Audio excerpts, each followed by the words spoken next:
Hello everyone, আপোনালোক সকলোকে পুনৰ স্বাগতম জনাইছো মোৰ চেনেলৰ এটি নতুন ভিডিঅ' লৈ। ফাৰ্ষ্ট অফ অল ফ্ৰেণ্ডছ, মই আপোনালোকৰ ওচৰত ক্ষমা বিচাৰিছো মই বহুত দিন ধৰি ভিডিঅ' দিব পৰা নাই। কিন্তু কি কৰো, এই নতুন সেমিষ্টাৰ হোৱাৰ পৰা কলেজৰ কামত ইমান ব্যস্ত হ'ব লগা হৈছে যে ঘৰত আহি ফেলে কিবা এটা টপিক ৰিসাৰ্চ কৰি তাৰে ওপৰত যে ভিডিঅ' দিম সেইখিনি সময় নোপোৱা হৈছো। সো প্লিজ গাইজ মোক ক্ষমা কৰি দিব।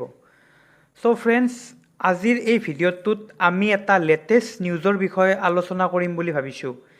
আপোনালোকে নিউজত নিশ্চয় পাইছে, আৰু যদি পোৱা নাই মই কৈ দিওঁ যে যোৱাকালি অৰ্থাৎ ৰবিবাৰে গুৱাহাটীত উত্তৰ পূৰ্বাঞ্চলৰ প্ৰথমখন স্নো থিম পাৰ্ক মুকলি কৰা হ'ল।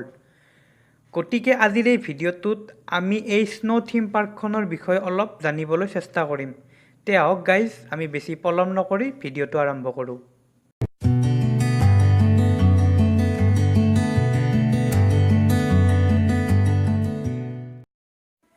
যোৱাকালি গুৱাহাটীৰ লখৰাত আমাৰ অসমীয়া অভিনেত্ৰী নিশিতা গোস্বামী বাইদেৱে ফ্ৰ'জেন প্লেনেট নামৰ এখন স্নো থিম পাৰ্কৰ ইনগৰেশ্যন কৰিছিল।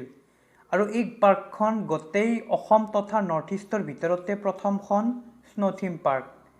ফ্ৰ'জেন প্লেনেটৰ টোটেল এৰিয়া হৈছে প্ৰায় 43,000 স্কুৱেৰ ফিট, য'ত আপোনালোকে গুৱাহাটী তথা গোটেই অসমৰ যি উৎকট গৰম তাৰ পৰা কিছু সকাহ পাবলৈ এবাৰ হ'লেও যাই চাব পাৰে।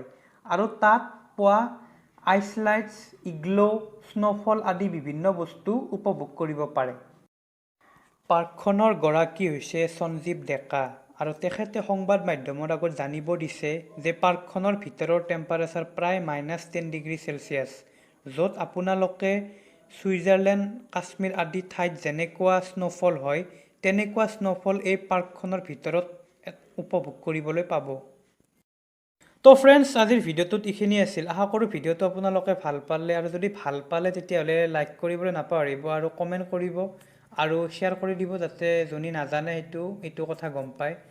আৰু যদি আপোনালোকে মোৰ চেনেল আজি প্ৰথমবাৰ চাই আছে আৰু এনেকুৱা ভিডিঅ' পুনৰ চাবলৈ বিচাৰে তেতিয়াহ'লে মোৰ চেনেলটো ছাবস্ক্ৰাইব কৰিব। তে ফ্ৰেণ্ডছ, আজিৰ ভিডিঅ'টোত এইখিনি আছিল। আপোনালোকক নেক্সট ভিডিঅ'ত লগ পাম। ধন্যবাদ।